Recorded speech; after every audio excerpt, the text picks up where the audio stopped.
This conversation might have changed my life forever. Yeah. It was incredible. We sat down with our friend Belinda Terro Mooney. She is an author of several books, and man, she just has a heart for the Lord.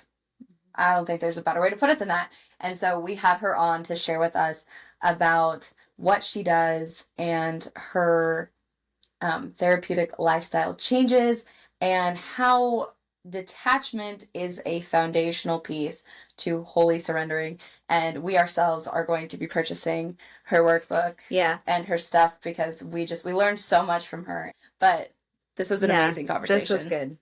So we can't wait to share this with you. Please enjoy our conversation with Belinda.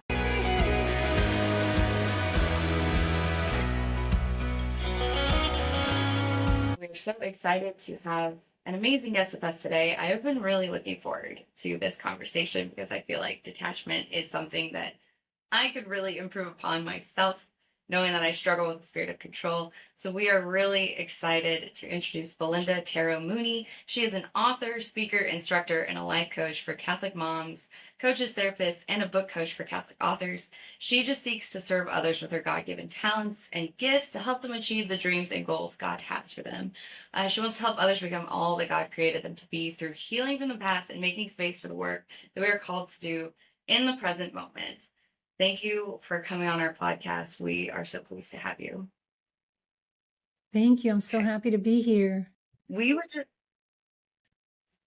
yes, we just want to jump right in. I want to hear about you and your journey to understanding this principle of detachment and how you really came to see it as a key component of surrender. Okay, so my journey is very much linked to my journey into Carmelite spirituality and into Carmel, because I am now a definitively professed secular Carmelite, the Discalced order, and this has been a part of the journey into Saint John of the Cross's writings, and just really beginning to understand that, like, if we are attached to things or people, which is mostly what I'm attached to, or situations or things we think we need, our opinions, our reputations, there's a lot of things that we can be attached to. Just think about anything that you could potentially lose, and that would be the thing that you could be attached to. So I'm doing a lot of work with grief right now and writing a book on grief and doing presentations for deacons on grief. And I've been thinking about all the things that we could lose and starting to actually just list them out. And it's like a lot. And when you think about that and you really kind of delve into what does that loss mean in your life and how deep is the loss, sometimes you can look at whether or not that was what we call an attachment. So we're supposed to love everybody. So it's like a fine line between what is love and what is attachment. But I think if anything or anyone comes before God, you'd say that that's an attachment. And it might not be that we're seeing it. That's the problem. That's the real problem, because I think once we see it, we go, that's not right. I want to do something about it. But when we don't see it, we can just kind of keep grasping at things or people or situations or whatever it is we want and thinking, well, because I desire that, that must be God's will. And God does give us very deep desires. He places those in the bottom of our heart, but then it takes time sometimes to look at, is that a desire from God, or is it a desire where it's a disordered desire and I'm grasping at something that could potentially be put before him? So when I was reading St. John of the Cross's Ascent of Mount Carmel, and he was talking about detachment, this is like a really huge, big summarization, generalization, whatever you want to call it. But like, to compact what he's saying, it's my phrase of how I understand it. We detach from other things, people, whatever, so that we can attach to God. That's like my simplified version of all of his big concepts, because he's the mystical doctor of the church, and so he's really the one to teach us about this stuff. And if you haven't read his Ascent of Mount Carmel, I would highly suggest that you start there. That's a good place to start, and just don't expect to understand everything, because we really won't for a while. I've been in Carmel for 6.5, almost 7 years, and I don't, but I'm trying. I'm still trying. So I'm trying to use humor to show you that sometimes when we're not exactly where we want to be, and God knows us, God knows where we are already. We don't have to hide or feel ashamed in front of God. He already knows that we're struggling. All we have to do is go back to God and say, I'm struggling. Will you please help me with this? Because if you don't take away this attachment, I don't see how it's going to go anywhere, right? So this is the way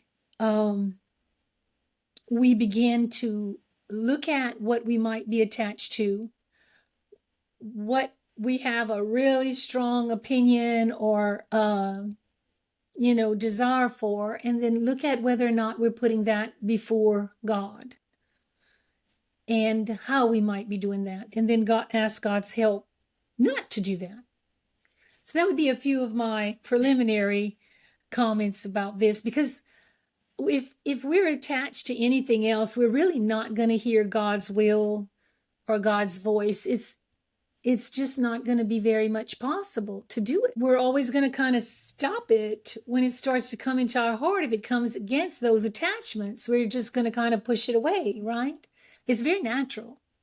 So we have to be careful, and we got to ask God to help us see what we're attached to.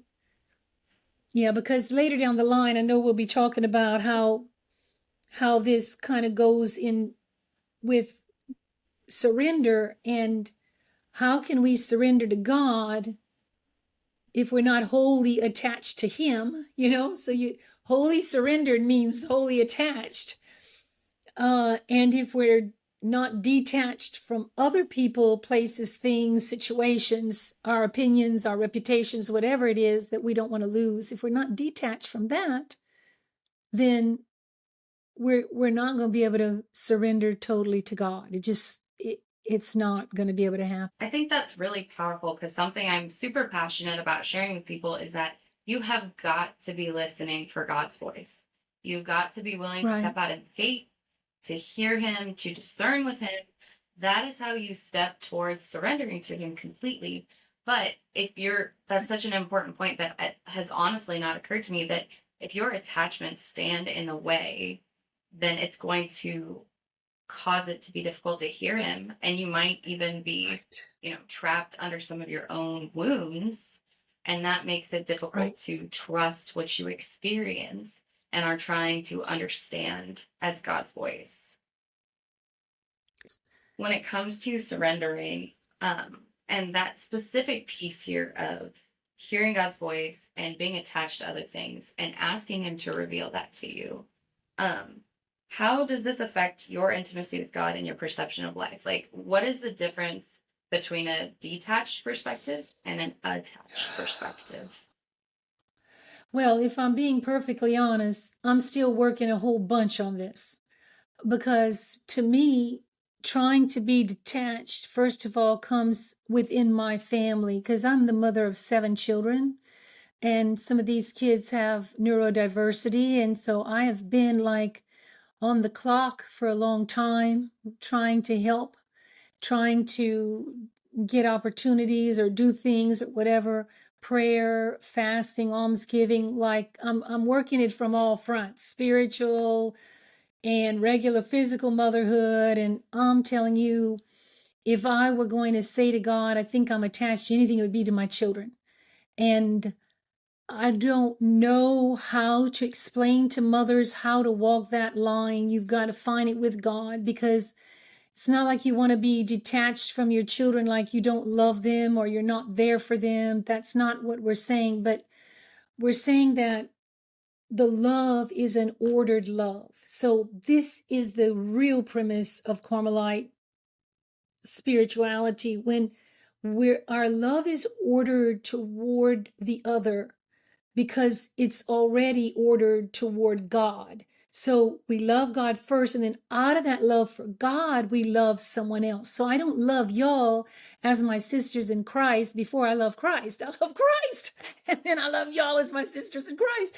I'm not supposed to love my children who God gave me before I love the person who gave me those kids. So it could be, it doesn't have to be as big as, well, this person leads you into sin and you're still allowing them to be an intimate part of your life, or you're not setting boundaries or whatever. It doesn't have to be as clear cut as that. It could just be, how am I putting my children or my friends, my spouse before God? So I'm a widow, so I'm sorry for those of you who are married. I'm not going to talk about a whole lot about spouses in here because I'm not thinking in that way, except for when I think of Jesus, who I love as my big brother, as the spouse of my soul. So I do think that way sometimes. But what I want to say is that when you go soul searching with God, you are going to come up with answers. And so if you ask God, show me where my attachments are, and you're reading somebody like St. John of the Cross that's saying you could be attached to this, that, like some of the things that I've been listing, and then you're looking at it going, oh, well, maybe I am. Let me pray about that. And I would just take it to adoration and journal about, what am I attached to, and whatever God leads you to put down there. And what do you want me to do about it, Lord? And then when you keep writing, whatever it comes out is what he's showing you as to what you need to work on. Um, I don't know if that answered your question though. I think that was great. You actually spoke to my own heart, Oh, good. because that's something that I struggled with as a mom. I love my kids so much, and I sit there and I look at them when they're sleeping and quiet and adorable. And I think, oh Lord, am I loving them too much? Do I love them above God? Like, have I made an idol out of my children? And that has been a fear of mine, because I can't possibly imagine loving anybody more than my children. It's even in response to my husband. I think it would be easier anyway for me to and I always think I go a little dark here, but if I were to be a martyr, right? Right. And somebody asked me to choose God or my children, or God or my spouse, I think I would have a much easier time choosing God if it was between God and my spouse. But if it was between God and my children, I'd have a really difficult time. No. And it hurts me to say that a little bit, because I would love to say Jesus every time, no hesitation. Right. But when it comes to my kids, that's hard. I totally understand. I get it. That's where I am. That's why I told you that's the Yeah. biggest thing for me. It's always trying to see what it is that's keeping us, and anything could be keeping us from totally detaching, and therefore then totally surrendering to God. But detachment is a primary requisite to me of surrender. You can't surrender if you're attached. You might surrender to this whatever degree you can. That's not what I'm saying, but not fully. And what y'all are trying to do is help people to get to the point where they can fully detach from whatever it is, attach to God and surrender to Him. Because that's where that surrender will happen. Yeah. And it's definitely not an easy space, and it's not a black and white situation either, to be like, okay, I'm going to wholly surrender myself to you, God, because something always comes up. We're wounded. There is no perfect situation. As humans, as amazing as that would be, we lost that a long time ago. But like, it spoke to my heart too, because if I've kind of started like picturing myself in the throne room and being like, okay, God is asking me to do this, and I feel like doing this. Can I actually justify this to God? Like, can I look at Him and say, actually, I'm not going to do what you told me to do because I feel like doing this other thing? Or, Right. or I want to love this person, but I'm kind of wounded by them, so we'll check back later. It just becomes like you said, it has to be a prerequisite to surrender. You have to fully trust that whatever God's going to do, he's going to do for your good. And he's going to do to sanctify you, to help you grow, or to help you understand who he is. And holy Right. surrendering is about not being afraid to take that step by step and say, okay, you're calling me to do something really hard right now. And I Right. don't really want to do it, but I know that this is what I need to do in order to feel your call on my heart.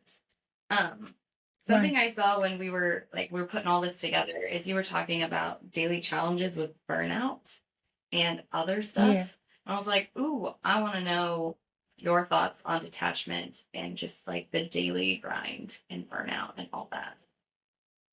Oh, wow. Yeah, that's really good. Because if I could tie that in with two things that you just said, you used the word justify. Oh my goodness, if human beings if we could just stop justifying what we do, it would be so wonderful. It would be a complete freedom all by itself. Because we do justify things because we really want to do that thing, or we really are attached to that thing. So we justify why we want to continue that or why we want to do it. And it made me think about comfort. So you can be, and St. John of the Cross talks about this, you can be attached to comfort. Your comfort, you're in your comfort zone. You're in your, this is what you have planned for your life, and this is your vision, and and God is asking you to go outside of that box. So you're just like, you're pushing against that because you're justifying, yeah, but I've got this set up or whatever. And I'm not saying that you shouldn't have a stable life. You should. And that's very necessary for people. But it's just, again, it's that virtue of prudence and wisdom where you're seeing what it is that God wants you to do. You're able to think outside of the box that your mind or your situation has put you in, and you're able to go and lean on God without justifying why you want to stay where you are, and see, well, what are you telling me? Because he may just be telling you to tweak something, not change it all up. And a lot of times, we're afraid we got to change everything up, so then we resist. So then coming back to your question about burnout, so on a day-to-day basis, if we're going to God in the morning and saying, what are your priorities for my day, Lord? Or at the end of the day before, we're sitting with God and saying, Lord, this is what I got on my calendar, but I know there are other things I need to take care of as well. And I know that beyond those, other things will come up. Like, where do you want my focus, and how do you want me to um prioritize what's most important first? And by doing that, we stay in a calm space instead of like I usually run, which is full out till I kill myself almost, just running along the track here.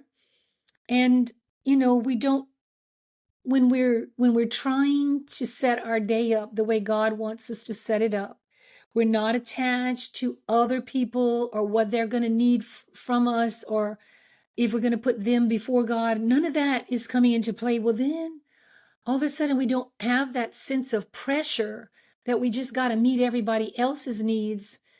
That, yes, God will help us to meet our kids' needs if they're little. That's true.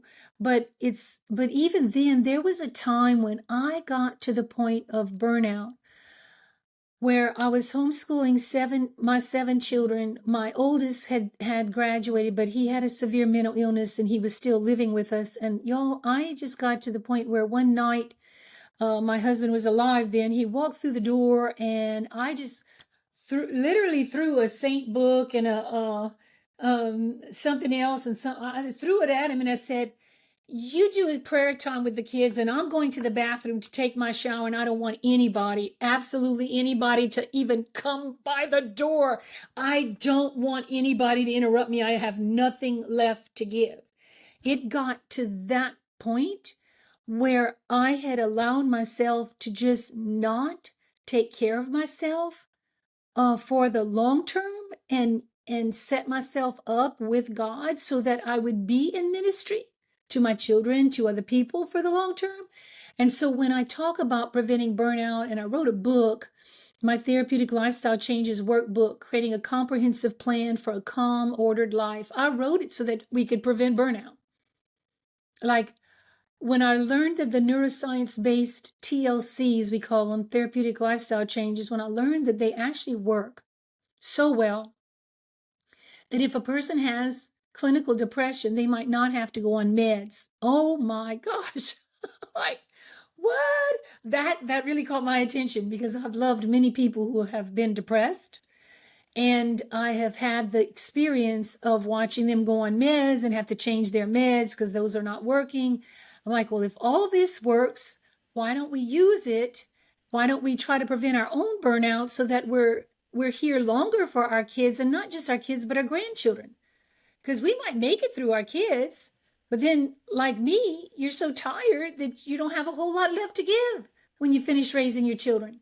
So that's what I would say. If you can detach from having to do, and grasping at people, situations, whatever it is that you're attached to, then you have the freedom to look around, and your mind and soul is just like freed up to focus on what God's priorities are for your life, and to cooperate with God so that you're like, together, and not just like chasing your tail from one thing to the next, which is, I have to say, been many more days than I would like to admit. Um, so you have a lot more energy then, because you're free.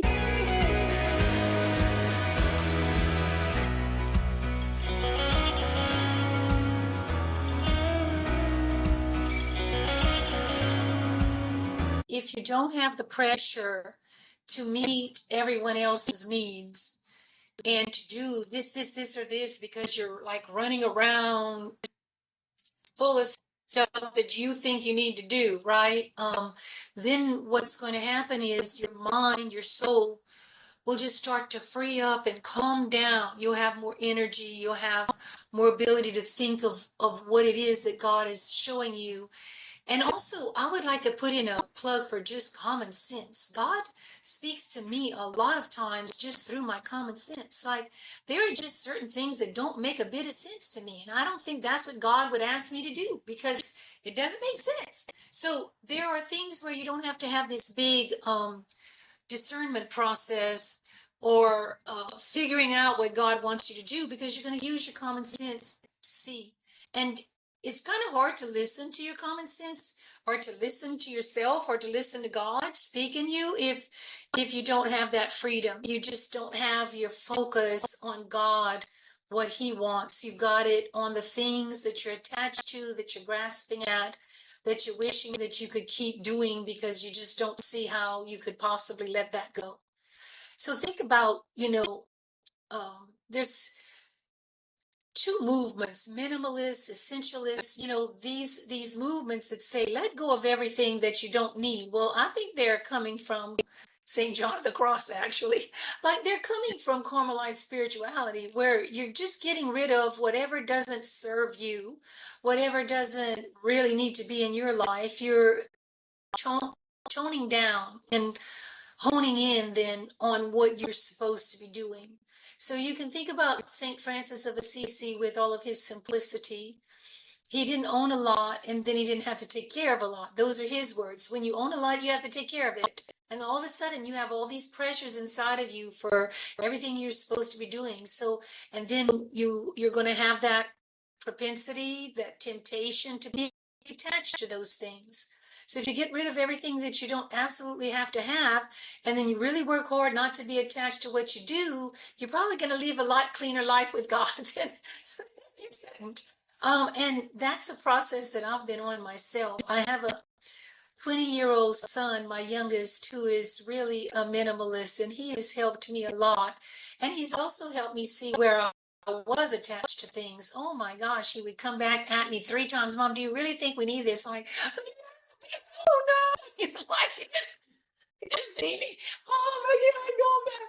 It's like, then he'd come again, just methodical. Mom, do you really think we need this? Oh, and then by the time he worked on me 3 or 4 more times, it was like, well, no, I really don't think we need it. Let's just get that away. I don't know if I was I was really making a lot of spiritual progress, or I just didn't want him to bother me anymore. But I think it was a combination of both.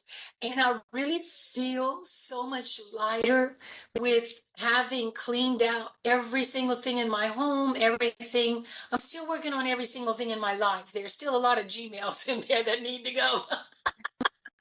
I'm trying to bring some humor because this can get really heavy and you can feel really down on yourself. But the thing is that, like I said before, God sees where we are. And just like we see our children, no, we don't like everything they do. We don't like all parts of them, but we love them and we want to help them get better. And so if we have something that we're attached to and we're going, God, I'm clinging, and you're just going, could you just take this away from me? And he might say, yeah, sure, I'll do that. And he might just take it away and then you're all detached. Or he might say, well, you know what? You're going to have to do a little work yourself. And that's the part of God that I always look up and go, oh, you just don't want to give me any easy way out, right? Like, but if we cooperate with the grace he gives us and we keep working on it, okay, just one more thing this week that I can get rid of in my house. One more thing that I don't need in my life that I know I'm attached to that I could let go of. It doesn't have to be huge things, but every little thing is one little step forward. It's a way that we're letting go, we're stopping grasping or clinging to things, and we're opening our hands to God. So when we were talking about burnout, I was telling you about my workbook. I don't know if you can see it. Let me see if right here. So you see the lady, how she's looking up to the sun and her arms are outstretched. This was my daughter and my perception of how we wanted to show freedom. And if you think about your eyes looking up to heaven, your arms reached up to heaven, and you're like her, you're free from all that stuff you've been attached to. Just saying, okay, where do you want me, Lord? I'm ready. You won't burn out because you won't have all these other things, whether it's physical things, mental things, emotional things, spiritual things that you're clinging to. All that trash is gone, all the garbage, all the and all the good things that you really didn't need. Because St. Augustine talks about how if there is something that's really better, and I'm really deeply paraphrasing him, if there's something better, why just stick with the good thing over here when we can have the best over there? And so he's saying, you know, we need to try to find the way to go for whatever God is offering us that's the best. God himself is the best. So if we're clinging to creatures, as St. John of the Cross calls it, creatures or comforts or other things like our reputation, if we're clinging to things here, then we're not free to open our arms and embrace the life, the vision, the missions that God has for us. So we're going to burn out because we're chasing lots of stuff that take a lot of energy that don't give us really anything back because it wasn't from God to begin with. Do you see where I'm going with this? I mean, like, Yeah. I have lived this. I actually worked through mono. Like, if you would know my life, you would know, wow, this is like the textbook case of not taking care of yourself, not being detached, and burning out. And when I heard that the neuroscience based therapeutic lifestyle changes helped people, like I said earlier, and they were a prevention or even a help for depression, I'm like, well, then for the rest of us who just have overwhelmed lives because we're trying to stack too much in them, maybe we can use those to set goals in these areas of our life. And one area in our prayer life would be praying for God to show us the attachments that we have, show us where we need to detach, and then how to do that. Take away everything you can, Lord, and then what you're going to leave to me, well, then you better give me the strength to do it because I'm going to need it. Because this is what I know I'm comfortable grasping and, clasping onto this. And so if you're asking me to open my hands, you're going to have to give me the strength in order to do that. But when I'm feeling strong, I'm going to try to take the strength. So it's all about, identifying what's not okay with us spiritually, asking God to help us get it right. And do the next right thing, right? It's going to get there, but we got to do the next right thing. And then asking him for the grace to do it and then cooperating with the grace. I'm like it's like a 4-step process. It might be some more in there, but this is how I see it. It doesn't just it doesn't just we don't snap our fingers and it's all finished. We have to work. And that's part of our work here. Our work is trying to grow in virtue, trying to see where we're out of whack, because we're attached to too many things. We're just really burning ourselves out, pushing and driving. This is my word, driving ourselves, because I absolutely know that's what I do to myself. God never told us we had to do that. God never said to do that, and Jesus never modeled that. Jesus did do overnight prayer, but there must have been some grace that God was giving him, that he wasn't too tired to do his ministry the next day. So you have to take all that into account. So I prayed and prayed for years. God, if you would just let me do like some of these saints and sleep 2 hours a day, I would be so happy, because then I could just work myself to death more. I mean, that was my mindset. Oh, and if you really wanted me to, I would just do it on prayer like they did it. But show me that. And I mean, I'm having chronic fatigue. I'm having all this stuff. And so I'm like, okay, then, Lord, if that's not what you want, then I'll switch. I'm not going to cling to that. I'm going to go over here and ask you to just help me sleep 9 hours a night, like I know my body needs. Okay, so now I'm trying to sleep 9 hours a night. And now sometimes I'm not able to do it. Well, do you want me to get up? If it's 3:00, or you wanted me to pray for people who might commit, I don't want to say it in front of children, but who might not want to live the next day. Like, what are you asking me to do now? Now I don't know, because now that I am trying to get all the rest I'm supposed to have, sometimes I'm being woken up. So, again, there's a discernment in that. What makes sense? Does it feel like I'm supposed to be praying, or does it feel like I'm supposed to be just up for about a half hour, quietly reading or listening to music, and then going back to sleep? Because I even have worked with a sleep therapist, and that's very common for people to wake up for about half an hour in the night. I don't know if y'all knew that, but that's common. So you don't have to feel bad, and you don't have to think, okay, well, now I'm going to be up for the rest of the day at 3:30. You can just take a little half hour and maybe drink a glass of hot tea and read something spiritual, and then put yourself back to bed, or pray those prayers, pray a rosary for whoever might be having struggles with a deep depression, or whoever else you want, and then go back to bed. It's a learning process for all of us, that we have to try to figure out where's the will of God, and just try to keep getting out of the way as much as possible. And like Saint Therese said, when we do get in the way, we do fall, then we just look up and say, well, Lord, if you don't give me the grace, I'm gonna do even worse than that. So come on, give it to me. I'm big paraphrasing all these saints now, because I love them to death, and like I'm taking them into myself.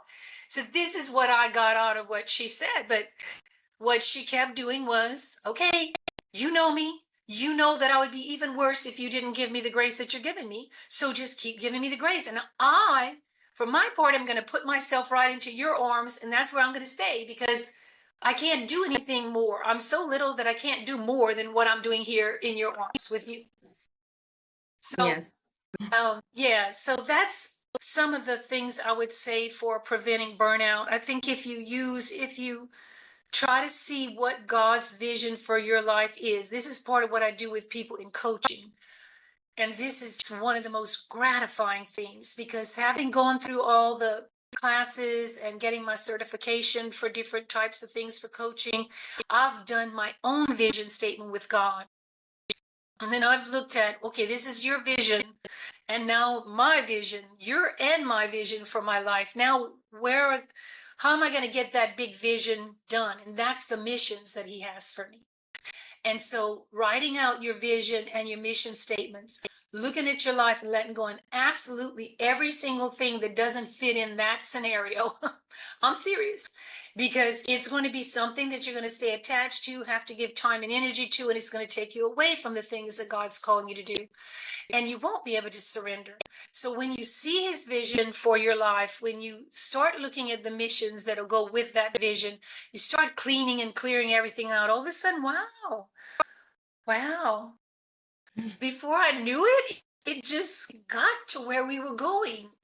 We've ascended Mount Carmel. We're in that intimate relationship with God because we've made time for Him, first of all, and for what He wants us to do with our lives.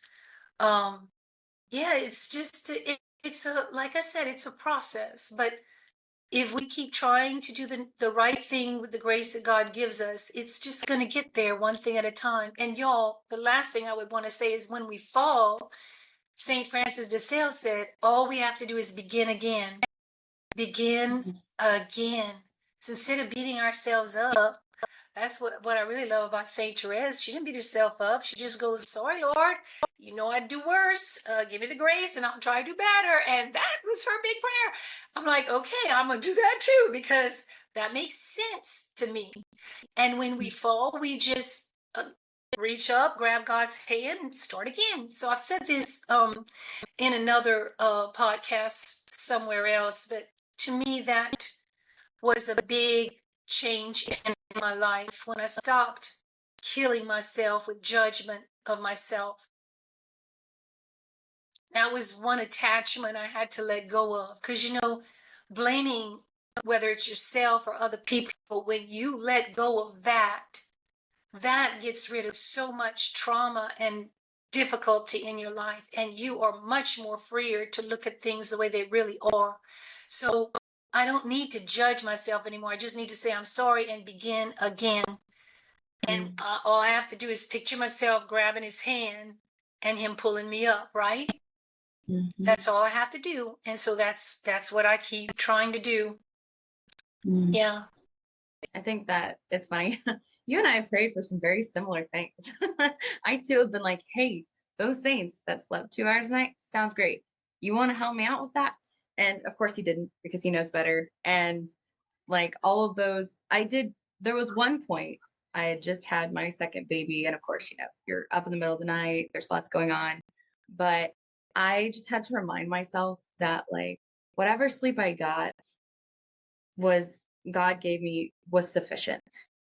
No matter the interruption, because whatever child needs you in the middle of the night needs you. But I got so caught up in that attachment to sleep, and the studies say this is how much sleep you should get, and this is how it should work. That A equals, this, and B equals this, and there's never any changing. It doesn't account for life, of course. And so getting out of that mindset, I had to, wake up, whether it was 4 hours, 5 hours, 8 hours, whatever it was, and say, okay, the grace you've given me is sufficient. The sleep you've given me is enough. And you clearly knew this would happen, and my body will do it because this is where we're at. And, taking those moments to nurse babies and pray, for whoever needed prayer, or like you said, you're right. Like maybe you're awoke, you're waking up to a prompting from God. But it's so incredible, those moments where like, it's all the things they try to teach you secularly, right? Like you are supposed to just keep trying, and you haven't failed. You just learned a valuable lesson. You need to keep going. You need to keep going. But there is someone we know who knows way more than we do, and who is so ready for us to just say, I'm yours. Take care of it. I wholly trust that whatever's going to happen and whatever's going to try to stand in the way of it is for a reason. And it's been very powerful, especially as we've stepped into this stuff with Holy Surrender, to be like, oh, there's all these things going wrong. Clearly, we're on the right track. Clearly, this is a space where the Lord just wants us to wholly rely on his mercy to come through in a circumstance and allow us to experience the moment through his eyes and through his heart. Because I think, you make some amazing points about how if we're constantly striving to not overthink it and to just let it go and let God do everything, just like St. Teresa's very childlike perspective of, yeah, I'm not going to go there. I know that I struggled and I fell, but you'll carry me up the mountain anyways. I'm too little to climb it. Like, what a very peaceful space to be in. Very peaceful way to live. Right. Yeah. And if you if you would allow, I'd like to talk a little bit about perfectionism because it was coming to my mind. So I thought maybe somebody might want to hear this or need to hear this. And that is that being perfect as our Heavenly Father is perfect has to do with love, being perfect in love. Okay. So it's not being perfectionistic in the way we do things. Now, we want to be virtuous, but we want to be careful because it's not virtuous to be perfectionistic. You see what I'm saying? Like it's Yes. so you're not going to be sloppy and you're not going to be perfectionistic. You're going to be in the middle, which is the virtue of all those virtues of simplicity and industry and diligence and perseverance and everything we're supposed to do the things we're supposed to be doing, but we don't have to be if we're not being perfectionistic and we don't have to be perfect in everything we do, we're allowing ourselves some slack, some grace to be able to just live in the middle where the virtue is in the mean. And we just when we're not exactly there, we self-correct, we begin again. We self-correct, we begin again. We self-correct. Like it's gonna be a recurring pattern because we're human until we get to heaven and we don't need that anymore, but we're going to keep learning. And Yes. and God is with us in the learning. And a lot of what I think God is doing, at least in my life, when he's allowing certain things to happen, is he is really working on me big time to trust. So when you throw that word out, well, if we trust him and we do this, well, let me just tell you that. Wow, it's like any level of anything that you're doing, when you're getting into deeper and deeper levels, it's harder and harder. And so he's going to lead us into those deeper levels where it's harder and harder to just trust him. And we're going to have to call out, I need more trust. I need more help. I need more of anything. Like lately, I need more patience. I'm out of patience. So, Lord, knock, knock. And I'm asking for the gift of patience, not Yes, opportunities to be I was patient. just gonna say that every time I ask for patience, he gives me opportunities to practice patience. And I'm like, that's not what I said. Right. Right. But you don't have to be afraid of it because, like, he could still give you the grace of patience without giving you a bunch of trials. So Mhm. I think a lot of people get afraid of asking for patience because of that. But look, I need it. So if it has to come with grace and with a few more trials, that I believe in my heart that the trials are going to come anyway because I'm being tested to the level of trusting him at a very deep level, and that's where he's going with me. So for me not to ask for patience is like killing myself because I just don't have what I need then to struggle through all the trials. So I don't fear that. I just think to myself that he's only, and I guess there's that whole thing with St. Paul's writing, he will never give you more than you can handle. And I always a little bit rail against that because the honest part of me goes, oh, he always has given me more than I can handle. Are you serious, St. Paul? And then I realize what he's saying. He's assuming that we're going to be handling it with God. So he's going to help us handle everything he's giving us. So no, he won't ever give us anything that we can't handle because we're going to be handling it with him. But when you take him out, oh, I couldn't live a day of my life without Yikes. what I get from him, the strength I get from him, because I would be too weak to handle most of the stuff that's coming my way most days. Yes, It's just the agreed. way it is. Definitely. I think perfectionism is something moms struggle with. I think it's something that, like, I feel like most women, especially in this current age, with all of these influences that say essentially you have to look perfect and act perfect and be perfect. And then also, if someone doesn't see you as perfect, get rid of them. Get them out of your space because you're just fine the way you are. It's like we're living in a state of constant confusion. And I feel like that's made detachment so countercultural because, like, it requires you to take an act of faith, a step of faith, that tiny step of trust, and say, maybe you do know better than I do. So I'm just gonna hope. I'm gonna have the virtue of hope, the virtue of love, and the virtue of faith. And I'm just gonna take a step and let you solve the rest. whether that's through trials or whether that's through just an outpouring of his mercy. So Amen, before we sister. go here, like, would you give us your top tip for pursuing detachment? And then also tell us where everyone can find all of your resources and everything you're up to. Okay, so wow, that's a big thing. Again, I think that the top tip would be to just go before God and tell him that this is something that you really want. You want detachment. So you're going to pray every day for the rest of your life. And I would say a bigger goal is the gift of contemplation. You want him to give you the gift of contemplation so that you can go to the seventh mansion. All right. You want me to tell you what I'd give you as a tip? Because if you can make it to the seventh mansion, you've done all these things. You have detached, you have surrendered. That's all come along the way of Jesus leading us into the inner. So Saint Teresa saw in her mind, in her way of teaching about what prayer was, that we had 7 mansions, and most of us live in the first, second, and third rooms. We had 7 rooms in the mansion. We have an interior castle, and most of us live in the first 3 rooms, but the king waits for us in the middle, in the 7th room, in the 7th dwelling place. And so she's, while St. John of the Cross talks about how we're ascending Mount Carmel, she's talking about how we're descending into ourselves, into our soul, into the mansion that God has there. It's like she pictures it as like a crystal. I know I'm not doing it justice, but you could read her works, but don't start with interior castle. I would not recommend that. But she's trying to get you to go to the 7th dwelling place where you can be totally with God, and it can happen in this life. It can.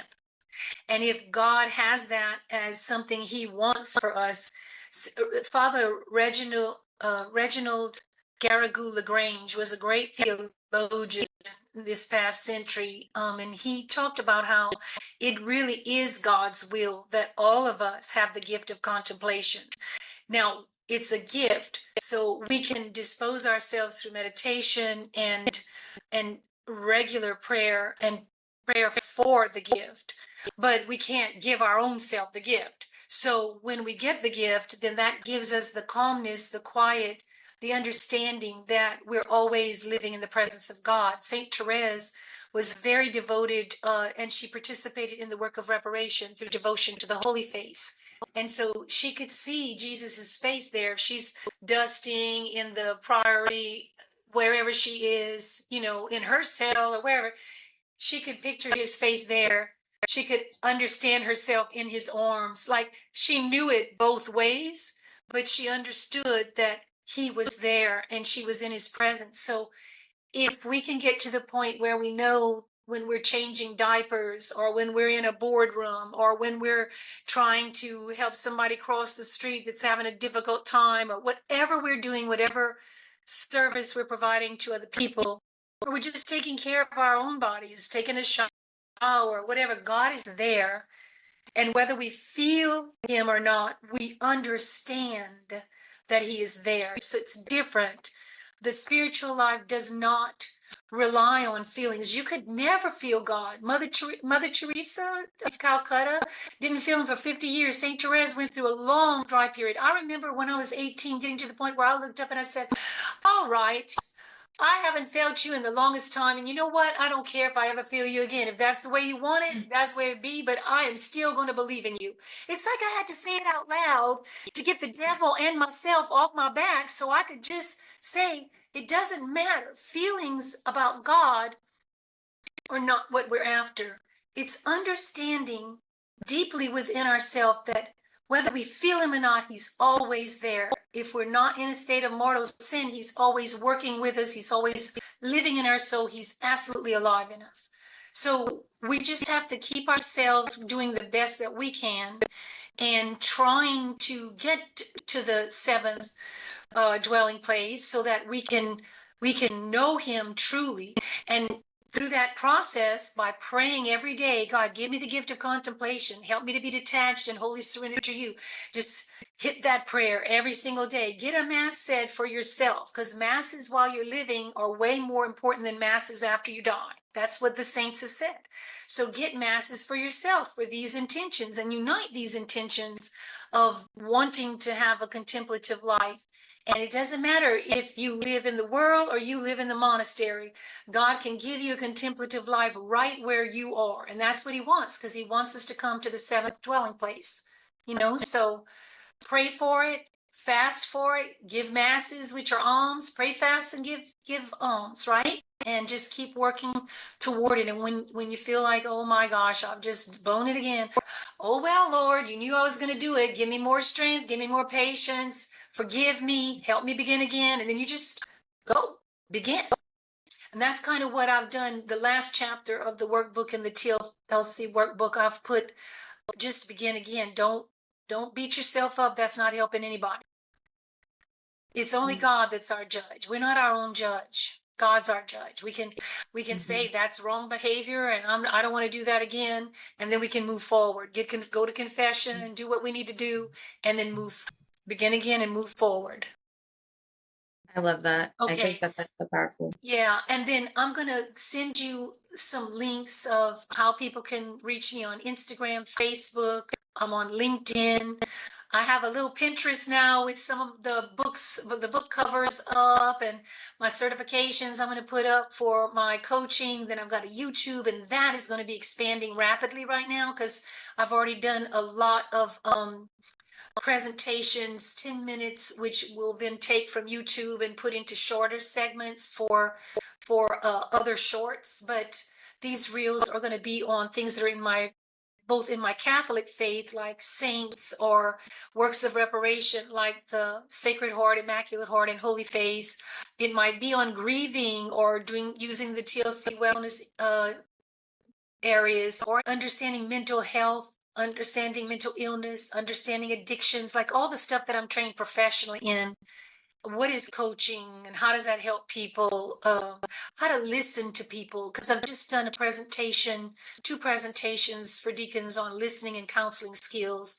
And so I'm going to be putting that one up on YouTube in a shorter video, so that if you want to make your relationships better and you're struggling with learning how to listen deeply, that can help.